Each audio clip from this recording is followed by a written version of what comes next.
क्या हाल है बच्चा लोग? बढ़िया, फर्स्ट क्लास। क्या बात है भाई।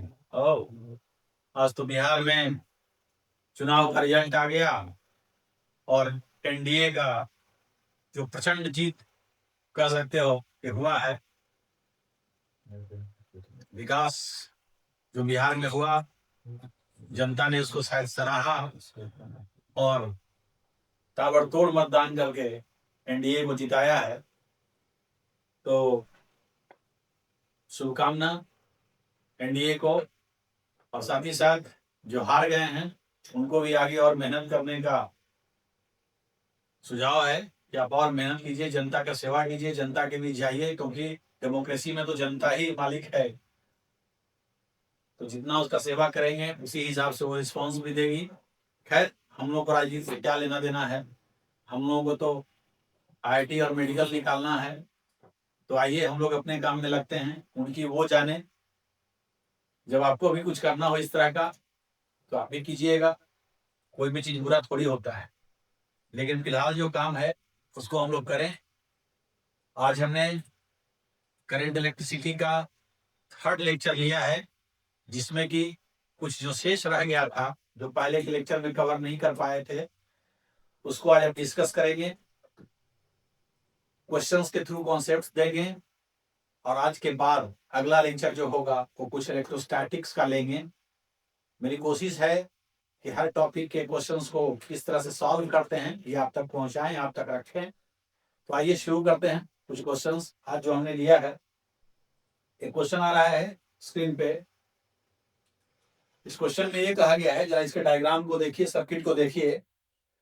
एक सेल है यहाँ पे जिसका ईएमएफ ई है और इंटरनल रेजिस्टेंस आर है। एक अमीटर लगा हुआ है और यहाँ पे एक वोल्ट मीटर लगा हुआ है। कहता है कि अमीटर और वोल्ट मीटर का रीडिंग कितना कितना होगा। ये हमको दिया हुआ है कि जो ई है ईएमएफ, उसका वैल्यू 4 वोल्ट है और ये जो आपको आर दिख रहा है ये 9 ओम का है।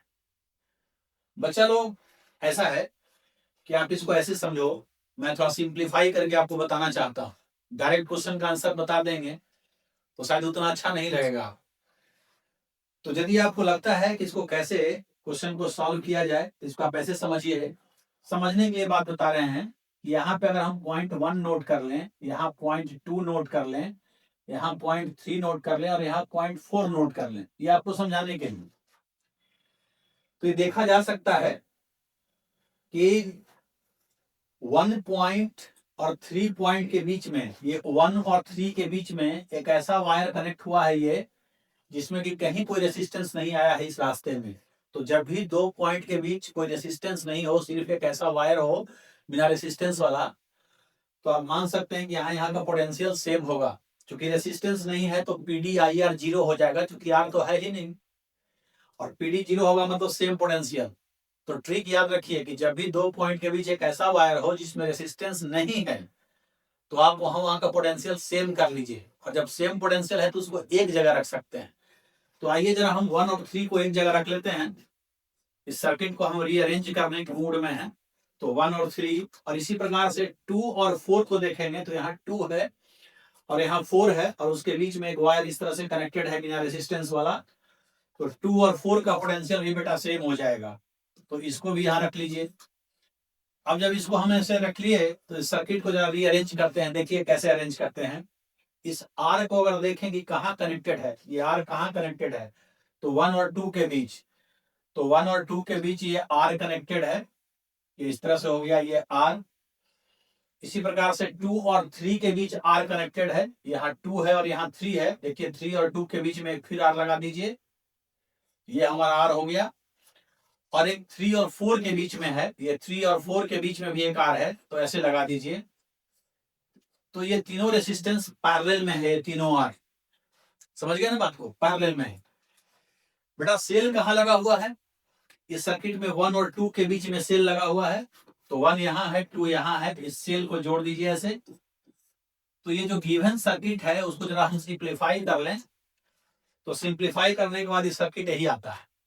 अब जैसा कि बेटा आप देख सकते हो कि तीनों पैरेलल में है, तो इसका इक्विवेलेंट आर आर आर का r/3 हो जाएगा। क्या हो जाएगा, r/3। तो r/3 जब हो जाएगा तो इसको आप ऐसे लिख दीजिए कि एक रेसिस्टेंस ले लीजिए R/3, ये R/3 हो गया और ये हमारा सेल हो गया इस प्रकार से। अब R की वैल्यू बेटा दिया हुआ है 9 ओम, तो R/3 करेंगे तो ये 3 ओम के बराबर हो जाएगा। और यहाँ पे E का वैल्यू है 4 वोल्ट, ये लिख दिया हमने। और यहाँ पे ये जो इंटरनल रेसिस्टेंस है सेल का स्मॉल r, ये भी 1 ओम का दिया था, तो यहाँ पे एक 1 ओम भी है सेल में, के इंटरनल रेसिस्टेंस है।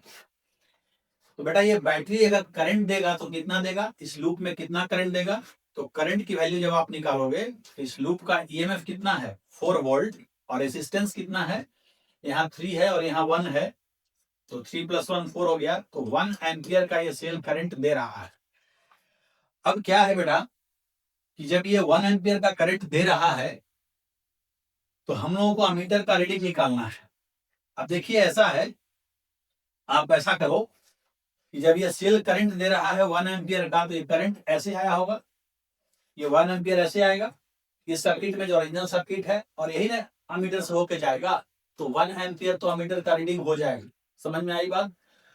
1 एम्पियर वाला एक ही ऑप्शन है, ये हम वोल्टेज में निकाल के समझाते हैं। आंसर तो मिल गया कि ये होगा। देखिए जब करंट निकल गया 1 का, तो इस इक्विवेलेंट में ये जो इक्विवेलेंट रेसिस्टेंस आपको दिखाई दे रहा है यहाँ पे R/3, इसमें पीडी कितना होगा, पीडी इन इक्विवेलेंट, इक्विवेलेंट रेसिस्टेंस कितना होगा, IR होता है, तो I तो 1 है, I × R इक्विवेलेंट लिख देंगे। I तो बेटा 1 है और R इक्विवेलेंट का वैल्यू 3 है, तो ये 3 वोल्ट का पीडी आ गया इसमें। अब हमने पहले भी आपको बताया है कि जब किसी रेसिस्टेंस इक्विवेलेंट में जितना पीडी होता है, पैरेलल के इक्विवेलेंट जो रेसिस्टेंस होते हैं उसमें जितना पीडी होता है उतना ही पीडी हर एक में होता है। तो इक्विवेलेंट में 3 वोल्ट है, तो इस आर में भी 3 होगा, इस आर में भी 3 होगा, इस आर में भी 3 होगा। तो इसमें से एक आर हमारा जो ये है, यही आर में यहाँ था, तो इसमें 3 वोल्ट का पीडी आ रहा है, 3 वोल्ट का, क्योंकि इसी तीनों का इक्विवेलेंट है ये। तो इसमें 3 वोल्ट है, तीनों में 3 वोल्ट होगा, तो इसमें 3 वोल्ट है, तो इसी को ना वोल्टमीटर रीड करेगा, इसी का ना पैरेलल में है, इसलिए वोल्टमीटर का रीडिंग 3 वोल्ट होगा और अमीटर का जो रीडिंग है 1 एम्पियर होगा। ये क्वेश्चन सॉल्व हो गया। इस तरह से हम इसको बना सकते हैं बेटा। हमने सर्किट को रीअरेंज करके आपको बताया है। आशा है कि आप इसको अच्छे से समझे होंगे और एंजॉय किए होंगे। यदि आपके दिमाग में कोई और मेथड आता है तो आप हमें जरूर बताइएगा, मुझे अच्छा लगेगा कि आप इसको किस तरह से सोचते हैं। ठीक है, चलिए एक और क्वेश्चन हमने लिया है बेटा। इस सर्किट में पूछा यह गया है कि 3 ओम का जो रेसिस्टेंस है, हमारे पास जो 3 ओम का रेसिस्टेंस है, इस रेसिस्टेंस में करंट कितना होगा इस 3 ओम में। तो मेरा ये कहना है कि जो इस 3 ओम में होगा वही इस 3 ओम में होगा, क्योंकि ये दोनों तो सीरीज में है, जो करंट इस ब्रांच में आ जाएगा वही इसमें जाएगा। तो बेटा देखो इसको हम ऐसे सॉल्व करते हैं।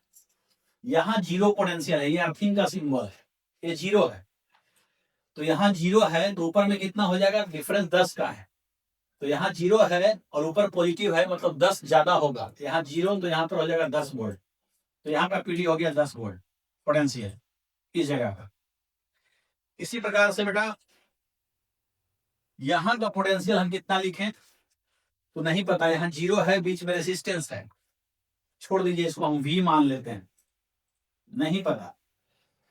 यहाँ पे आप ऐसे सोचिए कि रेसिस्टेंस 6 है, कितना रेसिस्टेंस है, 6 है, इसको 3 और 3 को जोड़ दीजिए सीरीज में, तो इसको 6 समझिए आप, 2 3 3 से अच्छा है कि 6 समझिए, ये एक 6 लगा हुआ है। अब बेटा ऐसा है कि यदि इस जगह पे हम देखें तो बच्चों हमें नहीं पता कि इस क्वेश्चन में करंट किस ब्रांच में किधर जा रहा है। हम मान लेते हैं, कुछ भी मान लेते हैं कि इस ब्रांच में करंट किधर जा रहा है, इस ब्रांच में करंट इधर जा रहा है, इस ब्रांच में करंट इधर आ रहा है। हमें नहीं पता कि हमने सही माना किधर, अगर करंट निकालेंगे प्लस आ गया तो ठीक है, माइनस आ गया तो उल्टा होगा डायरेक्शन। अब देखो बेटा, ऐसा है कि ये जो 10 ओम 2 ओम रेजिस्टेंस है, इसमें करंट जब हमने इधर मान लिया कि करंट इधर आ रहा है, तो इसका पोटेंशियल डिफरेंस कितना होगा, V माइनस 10, चूंकि करंट हाई से लो चलता है तो V में से 10 घटा दिया तो V माइनस 10 ये पोटेंशियल डिफरेंस हो गया, और बट्टा R कर दिया तो ये करंट निकल गया। इसी तरह से यहाँ 0 है, यहाँ V है, इधर 6 है, करंट इधर जा रहा है तो इधर हाई है इधर लो है, तो इस ब्रांच का करंट हो जाएगा V माइनस 0, V माइनस 0 बटा 6, और इस ब्रांच का करंट हो जाएगा, यहाँ पे 0 है, अर्थिंग है, करंट इधर आ रहा है तो यहाँ हाई यहाँ लो है, तो ये हो जाएगा V माइनस 0 अपॉन 2। अब बेटा जो किरचॉफ का फर्स्ट लॉ है वो कहता है कि अलजेब्रिक सम ऑफ करंट 0 होता है किसी पॉइंट पे। अलजेब्रिक सम कहने का मतलब है कि उस पॉइंट पे जो भी करंट आ जा रहा है उसको साइन के साथ जोड़िए। तो हमने जो माना है सब में करंट इस पॉइंट से दूर ही जा रहा है, तो अगर दूर जाने वाले को हम प्लस मान लें, कुछ भी मान सकते हैं प्लस माइनस, हम दूर जाने वाले को प्लस मान लें तो सब प्लस ही हो जाएगा, ये तीनों ब्रांच का करंट प्लस ही हो जाएगा। हम दूर जाने वाले को प्लस मान लिए, आप चाहे तो दूर जाने वाले को माइनस भी मान सकते हैं। अब तीनों पर जोड़ दिए तो फर्स्ट क्लास से अलजेब्रिक सम 0 होना चाहिए, किरचॉफ जंक्शन रूल। अब इसको यदि सॉल्व करेंगे हम तो क्या हो जाएगा, इसका एलसीएम हो जाएगा बेटा 6, तो 3V माइनस 30 हो जाएगा, प्लस V हो जाएगा 3V, and this is equal to 0। तो बच्चा लोग इसको सॉल्व करेंगे तो ये आ जाएगा 3V और 3V, 6V और V, 7V minus 30 is equal to 0, तो V is equal to 30/7 volt. ये हमारा V का वैल्यू आ गया, और जब V का वैल्यू आ गया तो ये जो हमारा 6 ओम का रेजिस्टेंस यहाँ लगाए थे सीरीज में, इन दोनों को हटा करके इसमें हम करंट लिख देंगे तो हो जाएगा current I is equal to V minus 0/6। ये दोनों को भूल जाइए, उसके बदले 6 समझिए, और V हमारा बेटा निकला हुआ है 30/7 इंटू 6, तो 5 से कट गया तो 5/7 एम्पियर। अब ये जो निकला हमारा करंट वो 6 ओम में निकला, ये 6 ओम में, और ये 6 ओम क्या है, ये 6 ओम क्या है, सीरीज का इक्विवेलेंट था, ये 3 और 3 जो सीरीज में था उसका इक्विवेलेंट था। तो याद रखिएगा कि सीरीज के इक्विवेलेंट में यदि आपने करंट निकाल दिया तो वही करंट उन सभी में होगा जो आपस में सीरीज में थे, मतलब इस 3 और 3 का करंट वही होगा जो इसके इक्विवेलेंट का होगा, यही सीरीज की प्रॉपर्टी होगी। ठीक, तो चलिए ये 5/7 ये हमारा आंसर हो गया, कैलकुलेट हो गया। बेटा क्वेश्चन है, इस सर्किट में 2 सेल लगे हुए हैं जिसका ईएमएफ E1 E2 है, और इसका रेजिस्टेंस जो है R1 R2 है, ये गिवन है, R1 है और R2 है। कहता ये है इसमें से कौन सा ऑप्शन सही है। क्या मानना है क्वेश्चन में कि in what condition current passing through the resistance R can be increased by short circuiting the battery of EMF E2। कहता है कि किस कंडीशन में इस रेजिस्टेंस में करंट बढ़ जाएगा यदि हम E2 को शॉर्ट सर्किट करें। तो किसी बैटरी को शॉर्ट सर्किट का मतलब होता है कि उसके पैरेलल में एक वायर जोड़ देना। तो अभी मान लीजिए वायर नहीं जोड़े हैं, अभी इसको ओपन रखे हैं। कहता है कि किस कंडीशन में इस आर में करंट बढ़ जाएगा यदि इसको हम शॉर्ट सर्किट कर दें। तो पहले शॉर्ट सर्किट मत कीजिए, पहले बिना शॉर्ट सर्किट का देखिए कि कितना करंट इसमें जा रहा है। तो कितना करंट जाएगा बताइए, इसमें जो करंट जाएगा बिना शॉर्ट सर्किट किए हुए, तो देखिए इस लूप में, इसको भूल जाइए, तो हम वायर समझाने के लिए लगाए हैं, ये दोनों का करंट एक ही तरफ, तो करंट हो जाएगा E1 plus E2 this whole divided by R plus R1 plus R2। अभी ये करंट है जब इसको शॉर्ट सर्किट नहीं किए हैं तब। और जब शॉर्ट सर्किट कर देंगे तो शॉर्ट सर्किट करने से क्या होता है कि जब वायर जोड़ेंगे तो यहाँ का पीडी खत्म हो जाएगा, क्योंकि वायर का मतलब ही होता है कि पीडी 0 कर देता है, तो ये सेल डैमेज हो जाएगा, कहानी खत्म, खल्लास। तो इसको भूल जाइए, तब करंट कितना होगा, सिर्फ यही सेल रह जाएगा। तो आफ्टर शॉर्ट सर्किट, ये शॉर्ट में हम सर्किट लिखे हैं, करंट मान लीजिए आई डैश है, कितना लिखिएगा, ये खत्म, तो E1 बटा R प्लस R1। तो शॉर्ट सर्किट करने के बाद करंट ये जाएगा, शॉर्ट सर्किट करने के पहले करंट ये जा रहा था, और कहता है कि किस कंडीशन में ये बाद वाला करंट, शॉर्ट सर्किट करने के बाद वाला करंट बढ़ जाएगा। तो ये बढ़ेगा कब, क्वेश्चन से क्या करना है, फ्रॉम क्वेश्चन से क्या करना है, आई डैश को बड़ा करना है आई से। तो आइए बड़ा करके देखते हैं क्या है। आई डैश हमारा कितना है, E1 बटा R प्लस R1, इसको बड़ा करना है इससे, पहले वाले करंट से,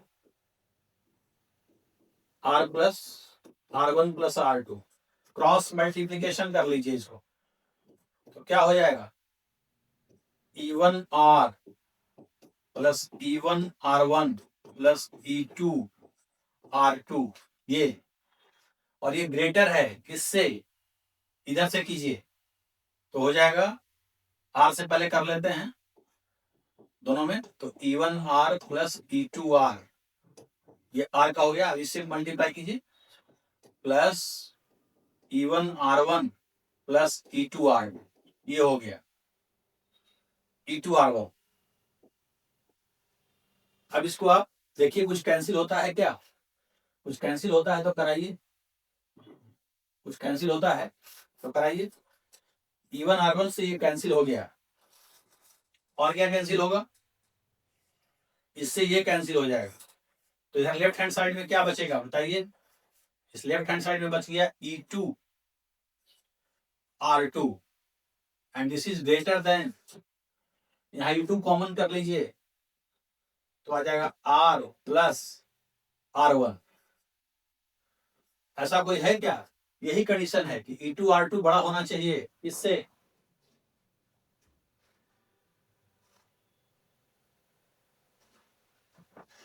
सॉरी यहाँ पे जब मल्टीप्लीकेशन किए हैं तो जरा ध्यान दीजिएगा कि E1 R plus E1 R1 और प्लस E1 R2 है, ये E1 है, यहाँ ये 1 है, ये 1 है, तो यहाँ पे हमारा E1 R2 आएगा, ये E1 R2 बचा था, तो देखिए E1 R2 बड़ा है किससे, E2 into R plus R1 से, यही तो ऑप्शन सही है, ऑप्शन डी सही है हम लोगों का, यही ऑप्शन हो जाए। आई बात समझ में, हमने शॉर्ट सर्किट को किया, बाद का करंट निकाला और उसको बड़ा करना है क्वेश्चन में, तो बड़ा कर, और एक क्रॉस मल्टीप्लिकेशन हो गया है, ठीक है। तो आई बात समझ में, चलिए आगे बढ़ते हैं। एक क्वेश्चन और पूछा है, ये भी बड़ा बढ़िया क्वेश्चन है, देखने में सिंपल है पर मजेदार है। देखिए बेटा क्वेश्चन क्या है, क्वेश्चन में कहता है कि current through the wire XY of circuit Son is, इसमें कितना करंट जाएगा, करंट बताना। देखिए ऐसा है कि मुझे नहीं पता कि इसमें करंट कितना जाएगा, पर इतना जरूर पता है कि 1 और 3 पैरेलल में है, क्या है, पैरेलल में। क्यों, देखिए दोनों छोर के बीच यहाँ वायर आया है, तो यहाँ पोटेंशियल सेम है, और इधर भी वायर है तो यहाँ भी सेम है, तो पोटेंशियल डिफरेंस दोनों में सेम है, तो इसका इक्विवेलेंट लिख लीजिए आप। तो 3 और 1 का पैरेलल में इक्विवेलेंट कैसे लिखेंगे, 3 इंटू 1 बटा 3 प्लस 1, तो 3/4 आ जाएगा, ये 3/4 ओम, इसका इक्विवेलेंट आ गया। फिर इसका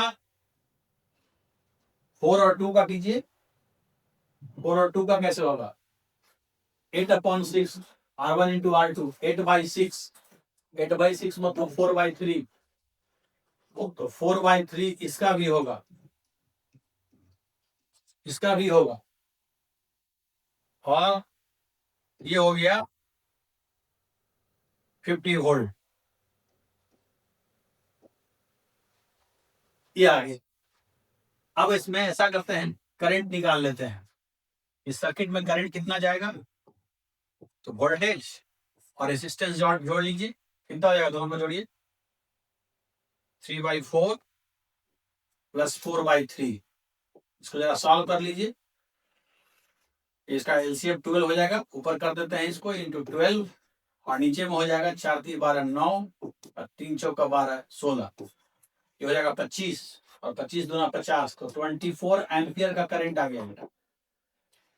जब करंट निकल गया, जब इसमें करंट निकल गया तो इसका हम पीडी निकाल दे सकते हैं। पीडी कैसे? आई आर करके, आई आर कीजिए, आई इंटू आर इसका पीडी हो जाएगा, तो 4 सेकंड 24, 18 वोल्ट इसमें पीडी है, 18 वोल्ट।